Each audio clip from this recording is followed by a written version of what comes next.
Tonight is Monday, December 9th, 2013. We're meeting for the purposes of the Committee of the Whole. I would ask that everyone rise and join me in the pledge of the flag. Pledge allegiance to the flag of the United States of America, to the republic for which it stands, one nation, under God, indivisible, with liberty and justice for all. Coming to get us. Call roll, yeah. Clerk Vanderwall, I'd ask that you call the roll to establish a quorum. Gutenkopf. Here. Deuter. Here. Dunn. Here. Leader. Here. Polomsky. Here. Bram. Here. Hipskin. Here. York. Here. Levin. Here. Healy. Absent. Conquest. Absent. Kennedy. Absent. Mulliner. Here. Wagner. Here. 11 present, 3 absent. For the record, Alderman Kennedy's walking up now. 11 present, 3 absent. We have a quorum. We are in Committee of the Whole. Agenda item number 3, announcements. Any announcements this evening before we get started? Any announcements? Seeing none, we'll move on to agenda item number 4, public comments. This is a portion of our meeting where we allow any member of the audience to address the City Council on any item they wish to discuss. We ask that you address your comments to the dais. We ask that you keep your comments to 3 minutes. If you go over 3 minutes, I will give you a gentle reminder. And with that, I will ask Clerk Vanderwall, do we have anybody who signed up this evening for public comments? Claude Pagash, 566 West Gladys. Mr. Pagash, please approach the microphone.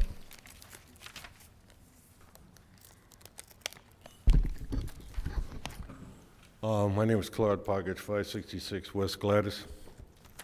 In regards to what I've heard about this project out on,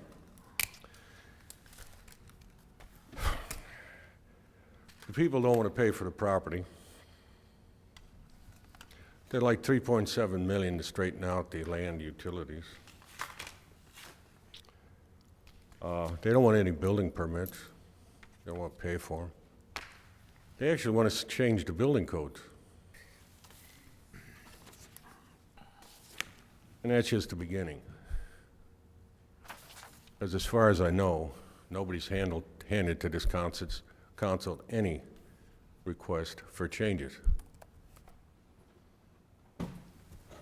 Now, they might, in the future, ask you to dewater the land, might ask you to use the water that's necessary to build it for nothing. In most cities, they have a meter on there when contractors use the city water. Haven't quite seen that in this town. And the interesting fact is this. As a resident over time, approximately $12 million was spent for that land. These guys want another $4 million. That's $16 million. And everybody tells me this is for my benefit. But in fact, when I bought my home in this town, the builder didn't do anything for my benefit. He charged me for the land, charged me for the building, and then the county was kind enough to send me taxes. And I've paid those taxes for over 30 years now. But it seems that what we want to do here is give the land away for nothing because it's going to benefit me. But you've already passed ordinances saying you'll split the sales taxes with them. And as far as these guys maintaining anything, what are they going to maintain? They're going to come to you and say, we want money out of the TIF to maintain it. See, I'm a resident, that's all I am. I don't come under TIFs and get my sales tax back. City never gave me nothing for nothing. But it seems an endless process with this town that will give it away. $12 million and another $4 million. And I'm assured those gentlemen will not stop at that. And they'll keep on coming back and coming back. And I'll keep paying and I'll keep paying. and I won't get any benefit out of that property for 23 years, and if it's extended, I won't get any benefit out of it all. Mr. Pragash, you're at your 3 minutes. I'd ask you to wrap it up. So if you're gonna think about this, think about the money that you've pulled out of the public's pocket that you're gonna give away. Clerk Vanderwall, is there anyone else who signed up for public comments this evening? No. No one else has signed up. Is there anybody in the audience who did not have an opportunity to register or sign up for a public comment? Can I see a show of hands? Okay, I only see one person. That's fine. Ms. Brenner, if you'd approach the microphone. Tamara Brenner, 137 North Caroline. So I listened to the preliminary report that Kay McKenna gave last week, and if I could round off the figures that they gave for the 3 projects, the net gain to the city would be either 0, $5 million, or $10 million. That's rounded, but just for the ballpark, that's what they said. And apparently that's what the total gain would be after 20 years in the TIF. And if I understand correctly, the city's paid some $9 million to purchase the land. So it seems like there's no financial gain to be had even under the best of circumstances. Unless, except for whatever trickle-down sort of effects there are from people that are living in that property, doing other economic activity in the town, which is understandably hard to quantify. But it seems like an interesting position for the city to be in, having done this real estate transaction, to realize that the net financial benefit from the property itself is basically going to be a wash under the best-case scenario. I'm interested, and we'll be looking at the tape of this meeting later to hear further discussion about this in the conversations, because there must be some other benefit that's going to accrue to the city. It's obviously not financial. Thanks. Very good. Anyone else at this time in the audience who did not have an opportunity who wishes to address the council? Seeing none, we'll move on. Agenda item number 5, business before the committee. The reason we're here this evening in Committee of the Whole is to discuss the Hahn Street development.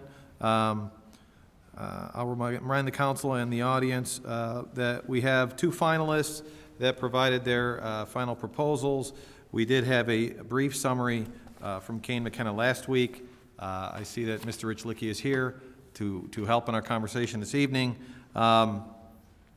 Before we get started, I'd just like to establish some targets or goals for this evening. People have asked what the timeline is, and I've discussed it with city staff. It's my hope that we will get as many questions as possible out on the dais this evening. Hopefully we will answer as many questions as possible. I don't anticipate that we will answer 100% of the questions that are posed this evening, but it will at least give us a good start. We are down to 2 developers. In talking with city staff, we think a realistic target would be to I'm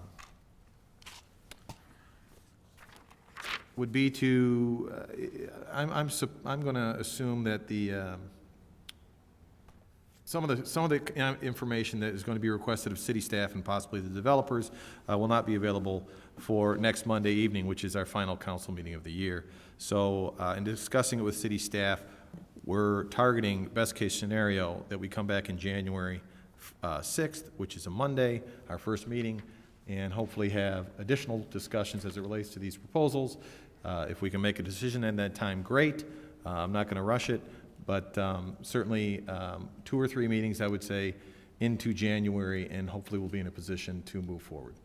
So that's just kind of setting the table. I'd like to get as many questions out this evening. Hopefully city staff or Mr. Rich Licky can help us with those answers, and then any questions we can't get tonight or any additional analysis city council poses, hopefully city staff will be given firm direction.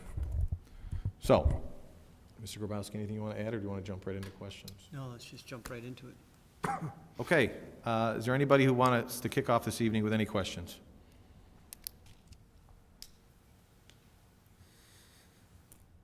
Anybody at all? Let's vote. Alderman Bram. No one else is raising their hand, Mr. Mayor. I guess in regards to the presentation that we saw last week, the one thing that I didn't notice, and since it seems to be continuously evolving, and I think we've hit our our limit is the total land cost and how that works in all the projections that were given to us by that presentation.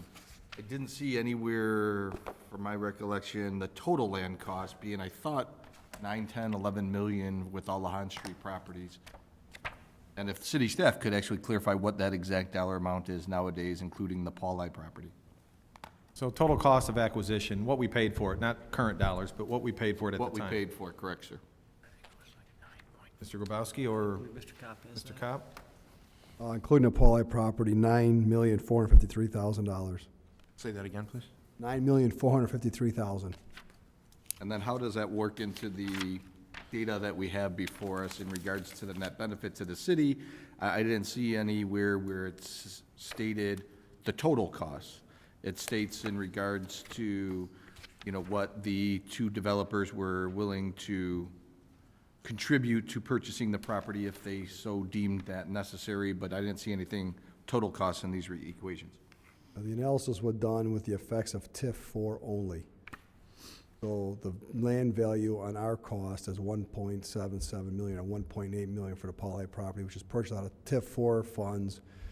TIF 1 funds pay for the rest of the property. So when the analysis was done, it was based on the effects of the TIF and the increment of the TIF, which would be TIF 4 for that project. Okay, thank you. I think that plays a major factor. I understand that maybe this assessment is done under one of the TIFs compared to both of the TIFs, but when we're looking at who is the most appropriate developer to move forward with, I think the total cost to the Elmhurst citizens is essential in that equation.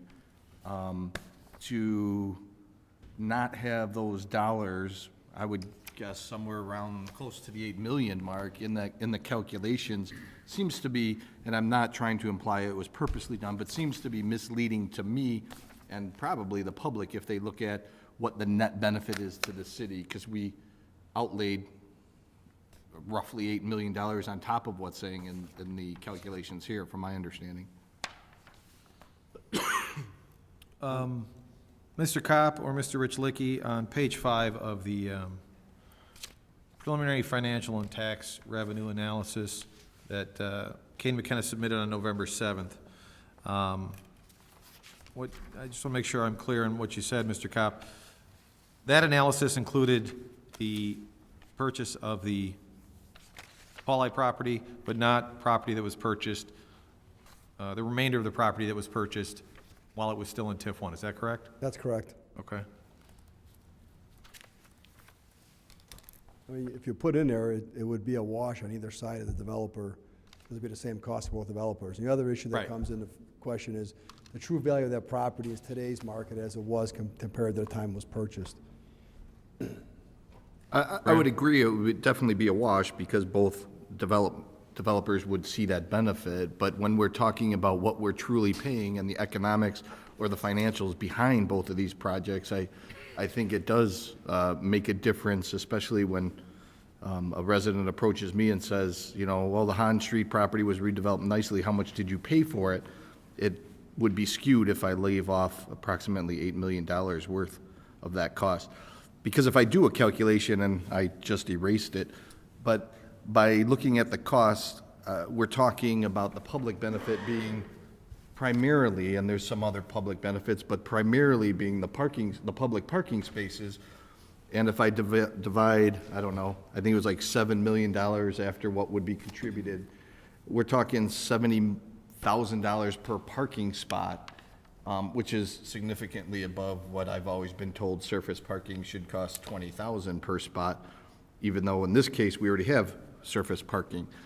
So I think that it's just essential that everybody here, as well as the public, is aware that, you know, looking at the calculations, it's not reflecting close to $8 million. Are you requesting that information be added for further consideration? My personal preference would be yes, for it to be added, so therefore we're looking at what the true costs are and the true net benefit to the city. I think Mr. Kopp brought up a good point, which was, I think, present value. Certainly, it's important to know, and we know it's 9.4 million or whatever it was, but I also think to put in the schedule, present value might be equally important. Estimated present value. It can be a footnote, I guess. Either one can be a footnote. Alderman Levin. Well, a couple comments and then a couple questions. There was a lot of material to absorb here, but I guess one conclusion I would make is that we have one proposal on one side from Lincoln, and we have two proposals from Morningside, but I think from my purposes, there's no point in further considering a four-story development, and I would venture out to say that the more stories that you put onto a building, the more economical it becomes for a developer. What this analysis done by Kane McKenna suggests to me is that there aren't any good economics for anyone at 4 stories, so I've kind of started just comparing a 6-story Morningside development to a 6-story Lincoln development. There are a couple things that I feel need to be better compared, and I'll go through them, I guess, a couple of times. And I think it was pointed out in the memo that the assistant city manager put together. The first one is we have a stormwater plan by each developer. The one from Morningside has, actually, the one from Lincoln meets the requirements, and then the one from Morningside seems to not only want to take care of what might occur on that property, but I think it was a 50 or 75-year rainfall. I noticed that the streetscape on Morningside has $400-something-thousand, and the one for Lincoln was about $65,000. There was a significant difference in utilities. How, and I know the numbers have to add up in different ways, but how do we as a city evaluate those different kinds of approaches outside of the number, the bottom line number of what is being spent on, I guess? So if I may, just city staff's take on, we all can read the numbers and see that there's a large discrepancy, and city staff has taken the opportunity to dig in a little bit with Kane McKenna and also follow-up conversations with the individual developers. Mr. Kopp, can you highlight some of the stuff that Alderman Levin did and the city's take on the evaluation of the gap in the numbers and why it's there, what our perceived understanding is why it's there? Your Honor. Yeah, there were a couple things that we looked at that weren't clear. 1 second. Sorry. Alderman York. Can I get a point of clarification on Alderman Levin's comments? I believe that Lincoln's development was 5 stories, not 6. Is that correct? Yes, I think you're correct. I'm sorry. You are correct. I meant that the economics don't work at a 4-story building. Okay. You are correct. 5 That's and fine. I 6. just wanted to, okay, thank you. Okay, sorry, Mr. So in essence, what you're asking for is city staff's take on some of the discrepancies, really comparing the two proposals. One is the taller Morningside proposal and the one and only Lincoln proposal. Exactly. Okay. Thank you. Thank you, Alderman York. Mr. Kopp. Yeah, there were a number of things when we looked at this to try to do the apples-to-apples comparison the best we could. And there was information that was given by one developer that wasn't as clear from the other developer. So we just put some of those information in this memo to try to go over some of those different issues. And as Alderman Levin said, stormwater was one of them. And even in this memo I'm looking at now, I might have the numbers wrong on that too. But like Morningside was looking at maintaining a 7.5-inch rainfall, which from according to our engineering department, it's about a 100-year event, and a best managed practice, which was a separator that cleaned the stormwater. Where Lincoln was looking at just doing a best management practice, which maintains 1.25 inches of water on the site. And our engineering department looking at that number would think that the Lincoln's proposal will be about a $75,000 proposed stormwater project, where Morningside's would be closer to $450,000 in that number. And actually, the number for Morningside's on there is, I think they had $584,000 for the stormwater detention. I had there 458. That number is transposed. It's 584 So there's a large number right there, of almost $500,000 in the difference in the stormwater, the two different stormwater proposals. The other one that Morningside in there was repaving both alleys, both north and south alley for an amount of about $93,000, where Lincoln just said that they would patch whatever would, any kind of damage or cutting into the alley, they would need to do utilities and whatnot. Our city staff looked at just resurfacing those both, talked about a tune of about $40,000. So even at the low end, it's a $40,000 difference. If Morningside's number was accurate, it'd be $93,000 difference. We're not sure if that's the case. The off-site utilities, neither developer talked about the off-site utilities. We know from experience that's quite an expensive endeavor. We were just estimated around $650,000 based on what numbers we've saw while we're doing the Addison Street alley. This one's not as complex, or maybe a little bit less.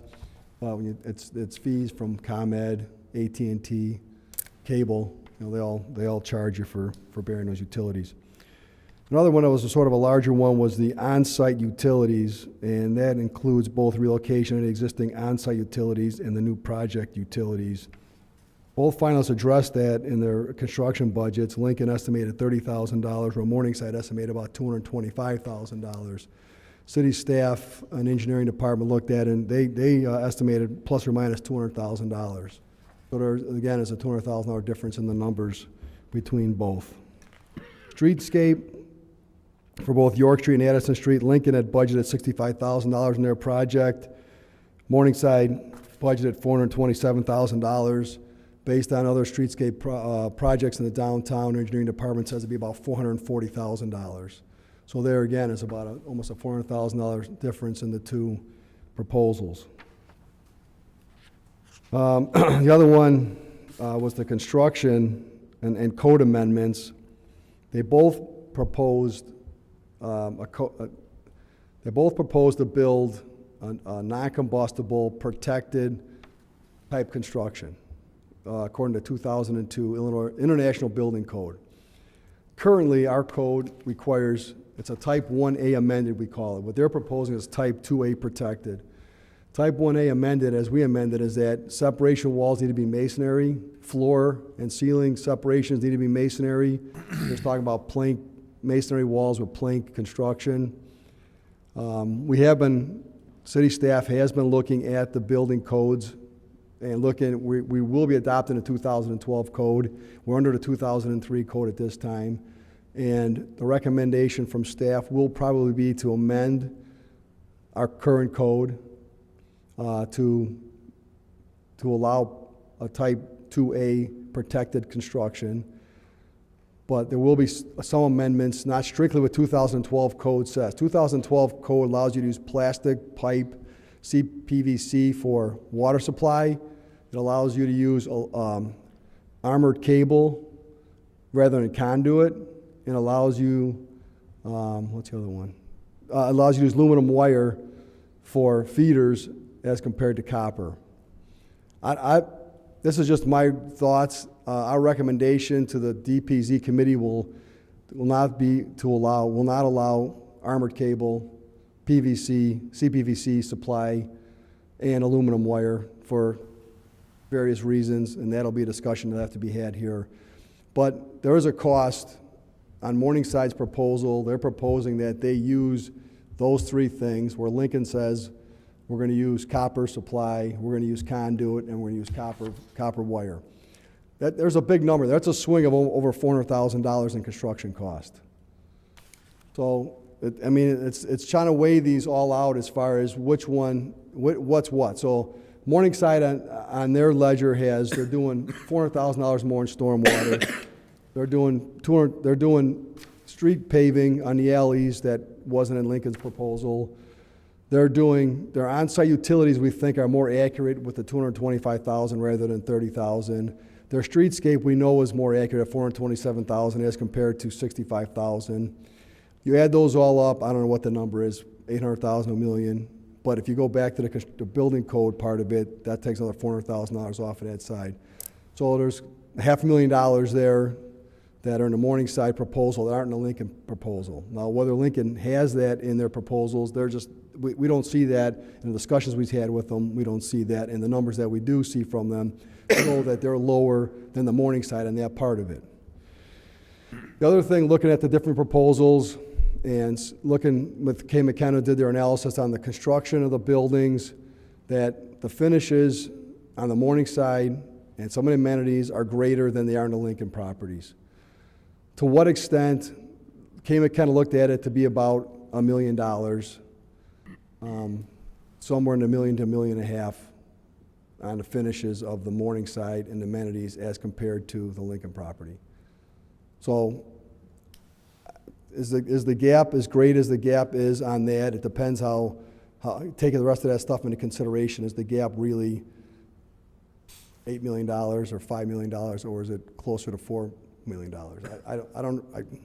Until we can dig probably deeper into the numbers or start negotiating some of the numbers. The problem with some of these numbers right now is that these are projected numbers. And until either developer is chosen and goes to try to get their financing, that's when the numbers have to start to be hardened up. If the numbers aren't good, if the numbers aren't right at that time, the financing is not going to go through, and therefore the correct numbers will be needed to get the financing. So, Okay. I don't know if I answered a question or just babbled on for the last 10 minutes, but No, it's, it's a really, I mean, trying to do the apples to apples, it's really getting difficult to do. I would say both, yeah.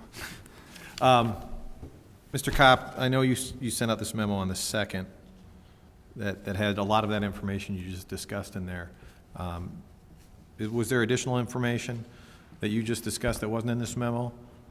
And the reason why I'm asking is, do you have a schedule or a pro forma that shows all of this, what you just said? Besides, it's written up here very nicely in a memo, but I would have to go through and write it all down separately and add it up. Do you? Well, we thought we'd have something for tonight, but as we started putting together, it's as confusing as what I just told you.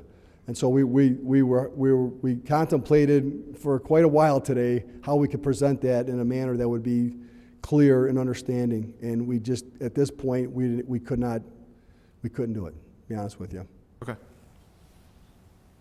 Alderman York, did you have a question? Well, that was my question was, could we get a schedule showing the pluses and the minuses based on everything you had? I mean, it's better to look at it in a schedule than it is in text. So that would help. The additional question, I think, is, would we ask city staff to go back to each developer and ask their take on the pluses or the minuses? Because I think that's something that the city council would consider. If someone was going to add $1 million or take $1 million away, depending on our preference. Alderman York? I think that's a possibility, but there are a lot of things to consider in that as well, you know. I agree with Assistant City Manager. It's complicated at the very least, but if we could maybe just work with the items that we do have a pretty good handle on, it'd be better than kind of hearsay or whatever on the totality of it. I don't know. I get it. And then,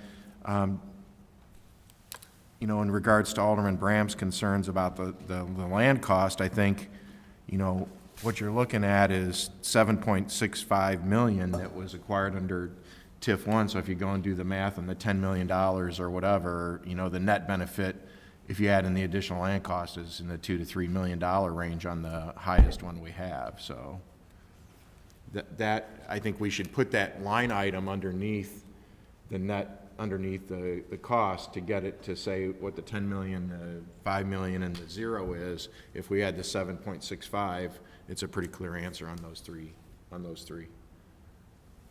Okay. Alderman Wagner. Thank you, Mr. Mayor.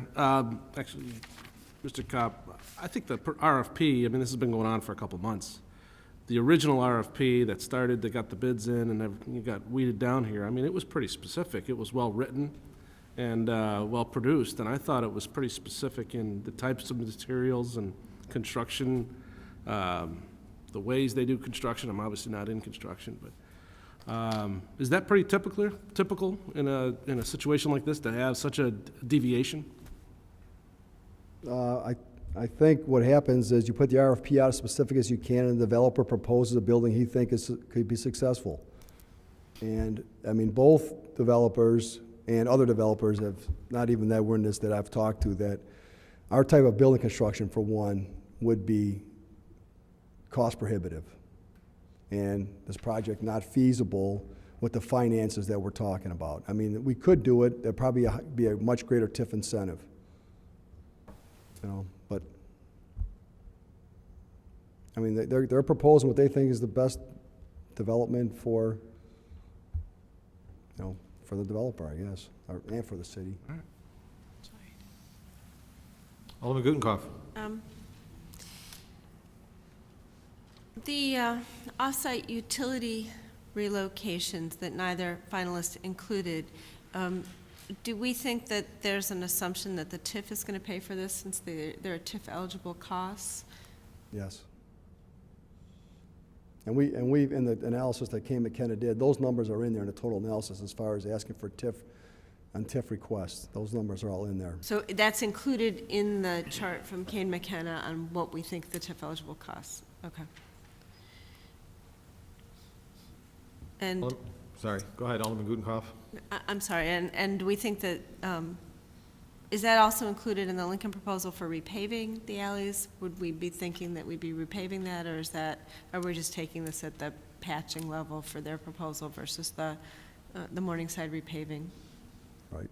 That's how it's looking at right now, whether the city would want to repave that. If it wasn't part of the proposal, TIF funds could pay for that if we chose to do so. But it's not laid out in the analysis as a TIF? It is on the Morningside request, it is. It is, okay, thank you. So that's a $93,000 listing on the Morningside that Lincoln does not have in their proposal. Alderman Deuter. Thank you, Mayor. The Kane McKenna report identifies about a $2 million difference in the two proposals in the category that they call site preparation and streetscaping. So you mentioned the differential in the streetscape being around $425,000 for Morningside and $65,000 for Lincoln. Where's the rest? And I think, you know, I know site demolition and the environmental remediation is in there, but, you know, can you talk a little bit more about how we get up to that $2 million differential in the two proposals? I'll probably have to have Bob come for that, but one of the things we talk about Real quick, Alderman Deuter, what schedule, what page on the report are you on? Page 11 of the Kane McKenna report. Okay, thank you. Mr. Kopp, go ahead. Yeah, I mean, part of that, we talk about site preparation. Both of them have in there for erosion control, but a number in there that Morningside has that we had not seen in Lincoln's was, it said sheeting for $468,000, which is sheeting along the perimeters of the building to hold up. I mean, basically, it's metal sheeting that goes around to hold the hole in place while they're doing the construction. I'm not sure what the other numbers were in the $2 million. Do you have that, Tom? Well, stormwater. Oh, is in that Stormwater was number? on there. That sheeting was on there. What was the first thing you said? I know you said. What was the other one? The asphalt paving. Utilities on there.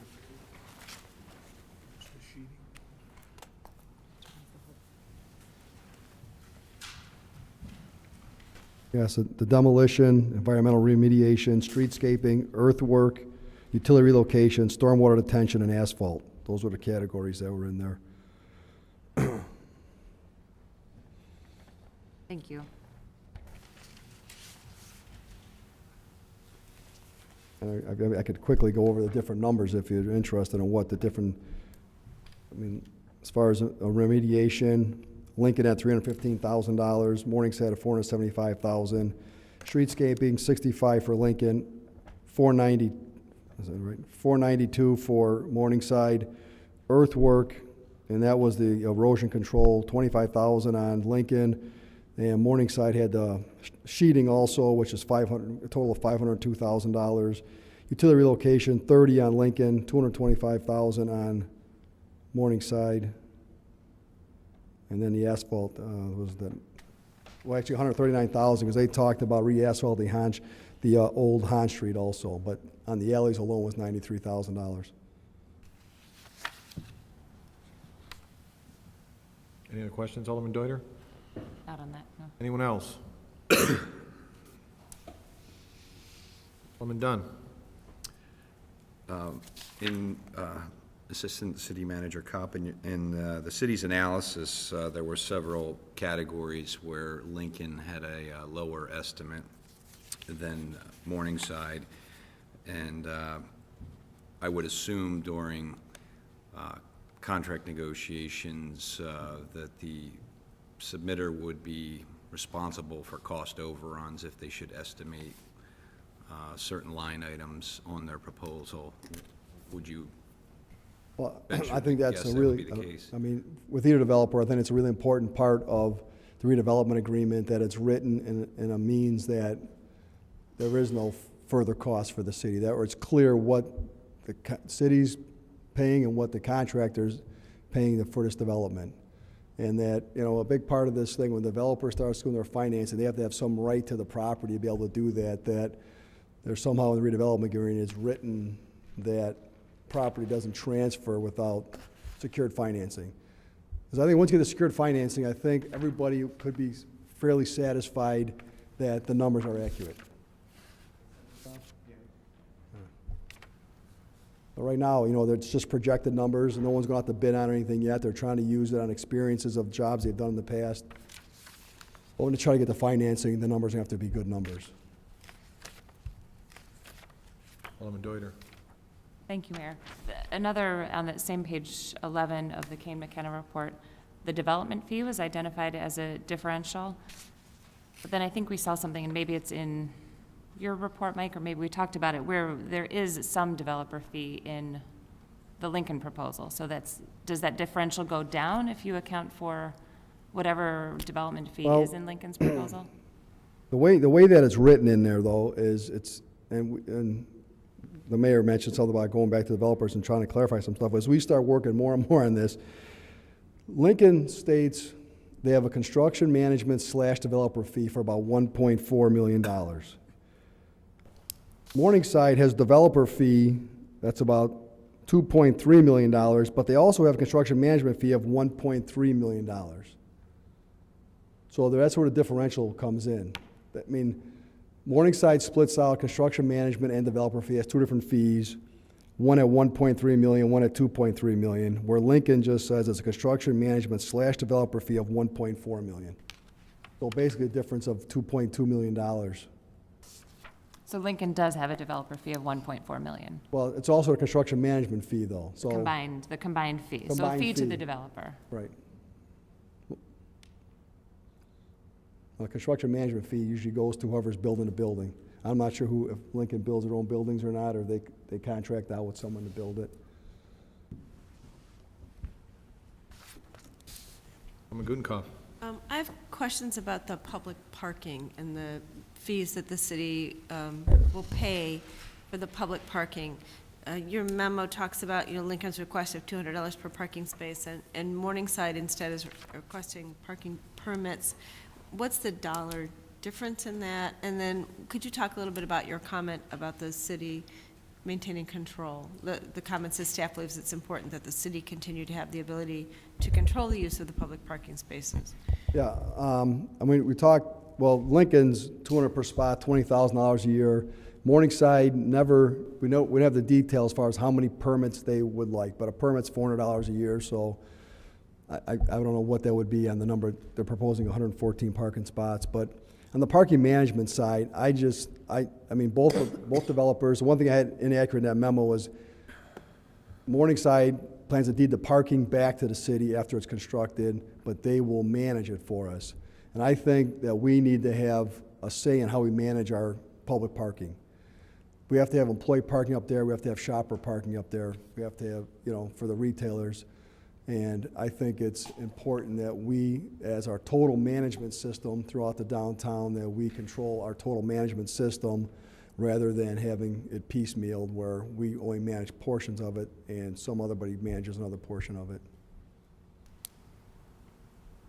Alderman Gudenkauf. Yeah, I'd like to follow up. So even though the parking is a component of another structure, the city is proposing, or you as staff are proposing, that we would be inside that structure, managing it physically as well as managing who parks and the permitting and those kinds of things. Correct. I mean, the maintenance agreement, you know, Lincoln's was clear, their maintenance agreement we'd pay them $20,000 a year. Morningside's was we give them so many parking permits for the maintenance of it, but I think as far as the managing the parking, how many spots are dedicated to employee, how many are dedicated to parking, you know, to the consumer parking, I think that needs to be controlled by the city. So we would control who parks where and how that gets restructured, but not necessarily the physical oversight of the structure. We may reach an agreement with the developer to do Correct. that. Alderman Deuter? Thank you. Can I just clarify that it sounds like both developers are saying they will maintain the parking, but that Lincoln is asking for the $200 per space fee to maintain that, Right, and Morningside's asking for parking permits. for some portion of it. For some portion of it. Any other questions? Alderman Levin? I'm not sure it's a question, maybe a comment. And just speaking for myself, I feel that we've got two very different proposals. Personally, I feel that the quality of the Morningside project is something that we want. And you're identifying a number, which means we could go back to Lincoln and say, for $1 million, whatever it is, that if we wanted to ask for a proposal to put better quality into it in terms of the siding that goes above street level, et cetera, we could do that as staff.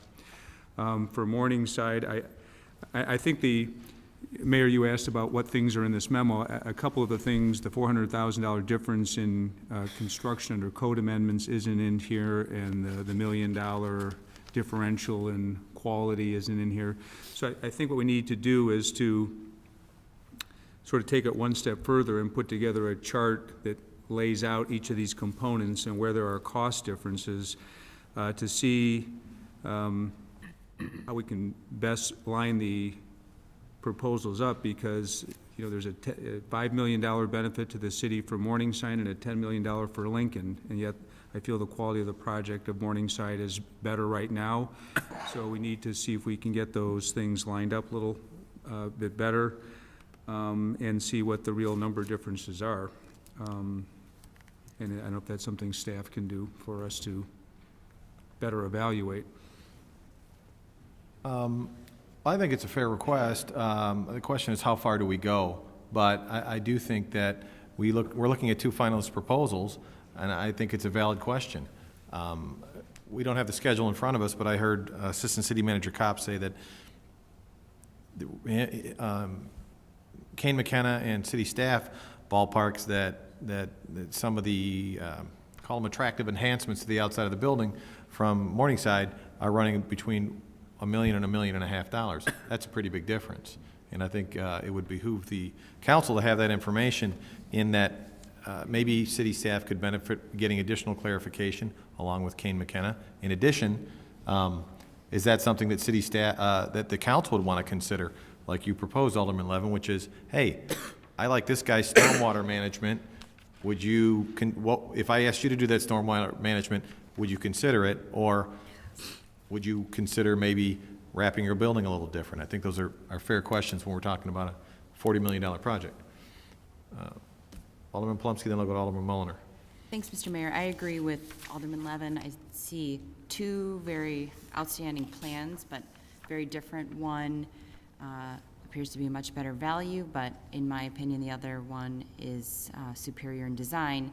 But I do think that the design consists of about three components. One is aesthetics, and I personally believe that Morningside's is a little bit more what might fit in Elmhurst, but also the functionality and the quality. So I think it would be helpful to find out how much we could work with the developer to see where, you know, where Lincoln might be able to, if this is the will of the council, make some changes related to the design, and maybe where Morningside might be able to make changes, or maybe there's some costs that might not be as steep if we could look at them again.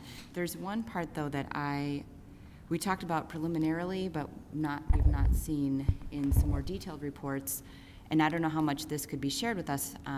understanding that any business could approach either one of these developers to say, hey, we'd like to bring our business to your community, it would be interesting to know what some of the ties and what the ability is of each developer to recruit specific businesses. And I know that this may change over time, but I think that what may enhance the quality of a development could be in part related to the businesses they could bring in. Okay. Alderman Mulliner? I think it would be helpful to have the comparison based on the RFPs that we currently have. I'd be concerned about going back to the developers and asking them, can you tweak this, can you tweak that, and see what the numbers look like. Everybody's plate is on the table now. Everybody knows what it looks like, and I think what we need to do is deal with the RFPs that we have in front of us and then decide which one of those two we want to move forward with. So I would much rather see staff work with the developers to identify what those differences and costs are for, you know, the exterior of the building, the stormwater, and get us a good schedule on that, and then let us make a decision based on those two proposals that we have in front of us, rather than let's go back to Lincoln and see can they tweak this, go back to Morningside and see if they can tweak this, because now we're not dealing with the same proposals we had before. But before I go to Alderman Gutenkauf, I have a question for city staff. Some of the numbers, Mr. Kopp, that you discussed, are those numbers that you and Kane McKenna came up with deciphering the information you had, or did you actually go back to the developers and ask specific questions as it related to some of those construction issues? A little both, actually. I mean, we had specific meetings with both developers. We asked some detailed financial questions to each developer, and we got a variety of answers back. Some were very detailed, some were not as detailed. And so as we start drilling through this, even as you talk about the spreadsheet we tried putting together, there's even some numbers that come up now that I'm not exactly 100% clear in my mind, that I think we need to go back and ask again and say, is this in your proposal and for how much? 'Cause I think there's some things that, I mean, is the spread as great as it really is? I don't know that, I don't know that that's accurate. So, independent of whether or not we would ask a developer, would you consider dropping this or would you consider adding this? You're telling me that from a city staff's perspective, there is still more information you think you can get clarification on? Yes. Independent of changing a proposal? Okay. Alderman Deuter? I'm sorry, Alderman Gutenkauf? Thank you, Mr. Mayor. I don't think that this is the right time for us to be going back to the developers, asking them to tweak the proposals that we've got in front of us. Asking clarification questions about the dollars is totally appropriate, and then once we've chosen a developer, to say, okay, you've given us your vision plan, we want to fine tune it, that's the appropriate time. This isn't the appropriate time to be going back to them and saying, okay, but, or we like that but. I'm glad to hear Assistant City Manager Kopp saying he wants to clarify numbers, because I keep looking at some of these broad spreads and they have me very concerned, and it makes me wonder, so what if we chose one developer and it turns out that their numbers are way off? What happens then? I mean, this is the question that's resonating in the back of my mind is, so one developer proposes $65,000 for streetscape, and the other is $427,000 for what appears in the surface to be the same thing. That's kind of a big spread, and it's not the only example. So, so what if we, chose Lincoln, and it turns out that their streetscape budget's way off? So what happens then? Does that mean that they might not get their financing, or does that mean they're going to come back to us and say, oh, we want more money? What should we be expecting might happen in those kinds of situations? That's a good question. Call up the expert on that one. Mr. Ristlicki, maybe you can opine on how these agreements are structured and what level of commitment we can expect. Certainly there's contingencies in any plan, but There are. how do we hold a developer to his numbers as best we can? And that's really, where the rubber meets the road. At some point in this process, right now, the numbers, these are both reputable firms. They've done their homework, and they each have a different approach. An approach, in part, is reflected not only in the product that you see, but also in the way that they've priced this thing internally, how they allocate costs. So there are differences, and there are differences between the two proposals as it relates to both, I think, just from a design or aesthetic review and the way that they're going to approach the project for their financing. And that last part's the key, the financing. Because I think at the city end of the deal, you control the property. In terms of any transfer to this entity, whichever entity it might be, what you're going to want, and this is something we could talk to Mr. Storino's office and staff, are conditions precedent prior to any transfer. Those conditions precedent prior to the transfer would identify the identification of the financing source, what that financing source is going to commit to, and that commitment will include a certain budget. And I think the city will try to identify things that they want to see in this budget, whether it's the kind of product, in terms of finish, in terms of infrastructure, in terms of general categories covered for whether it's streetscape or site preparation. I mean, the ultimate arbiter in that case is going to be the financing sources, because just as an example, if they say they're going to put in a $12 million project contingent upon a transfer of the land, and they're able to only get 10 million, well, it's a different story. That 2 million is going to have to come from somewhere, or it's cut from somewhere. And as a result, the city makes a decision as to whether there will be a transfer or there will not be a transfer. If it turns out at the end of the day that there's a certain expectation as to cost and to product that's going to be 12 million, and you see firm commitments for that 12 million, well, you're still going to have protections that you're going to put in there as it relates to what has to be done. But I think your level of confidence is higher when you see the third-party investment sources basically stepping up to the table. And that, in our opinion, is where you're going to have not only a level of comfort, but of some degree of certainty, a little more than where we are now, as to what is actually going to be built over here. Have a follow-up? Follow-up, and then go to Alderman Bram. So that happens after we've chosen the developer we want to move forward with, then they go to seek the financing. Right. Then we're still not completely set until Right. they've secured the financing and it is for what we think we want built. And that is correct, because at this point of the process, none of the costs that you saw in the report have been subject to any kind of engineering or bid. Again, these are their best estimates based on their experience with similar products, current experience with similar products.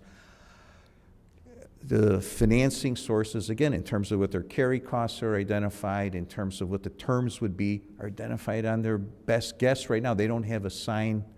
They have interest in this, and they've evidenced some of the interest from the financing sources.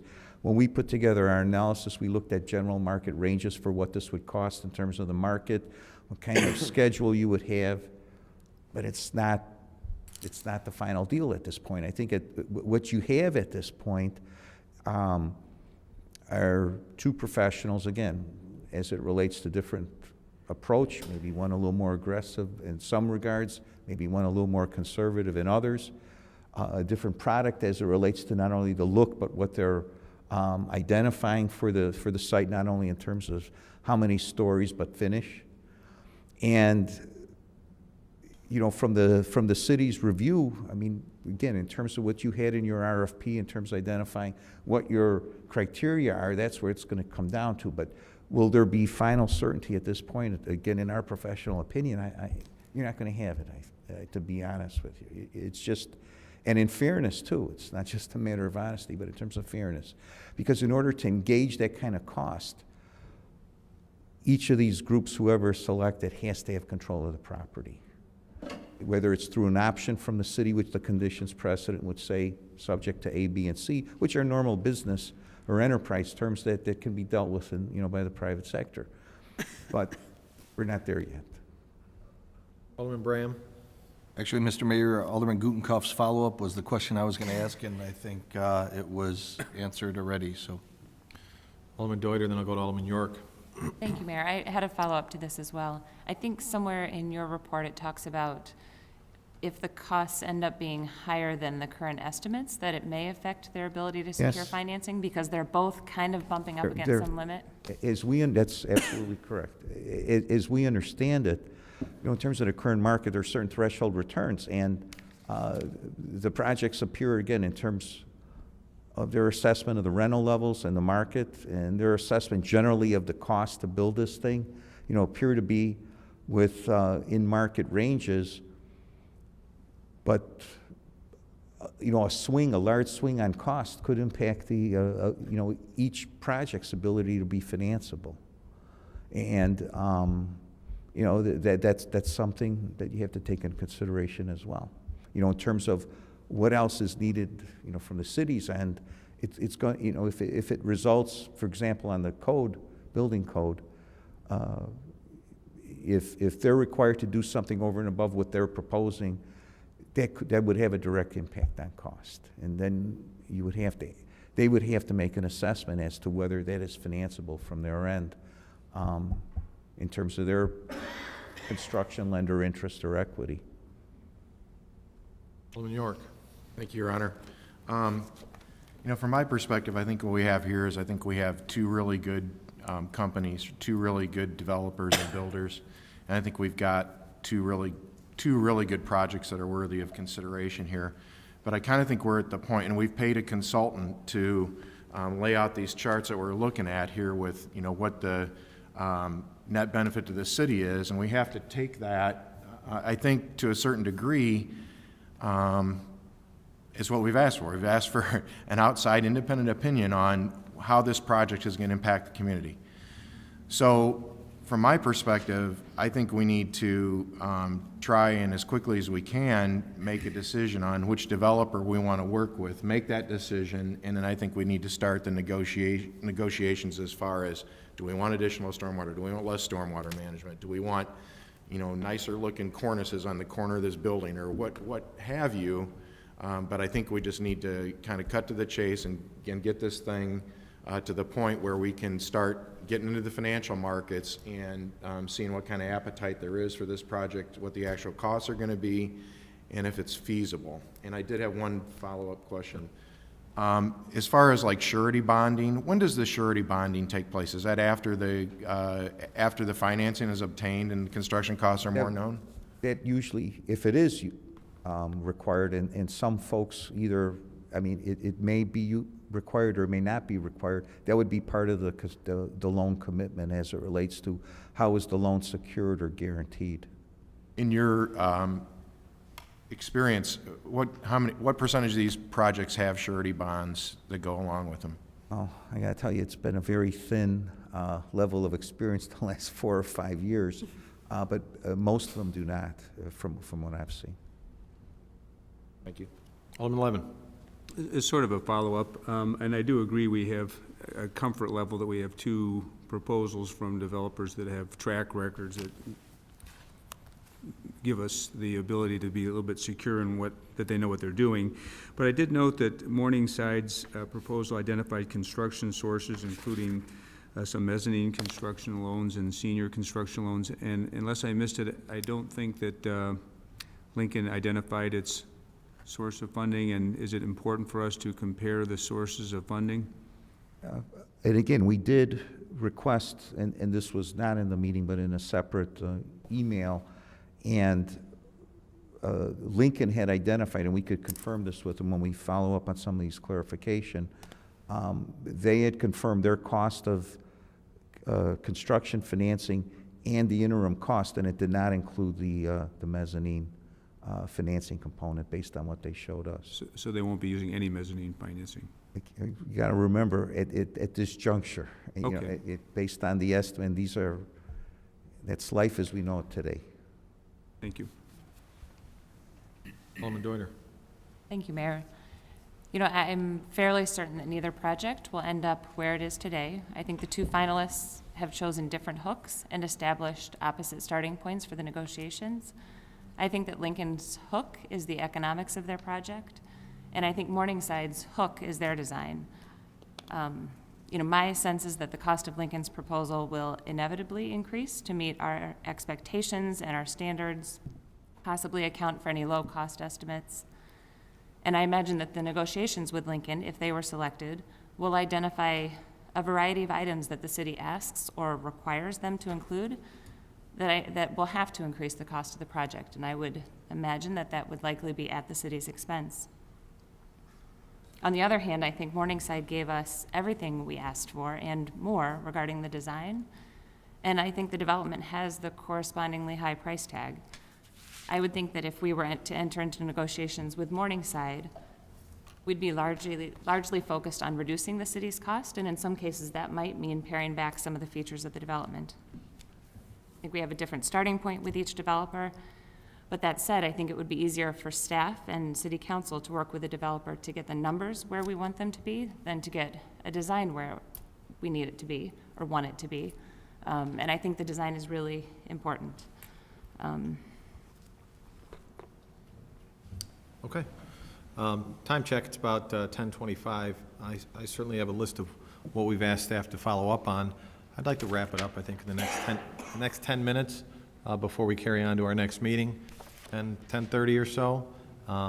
Any additional questions or comments at this point?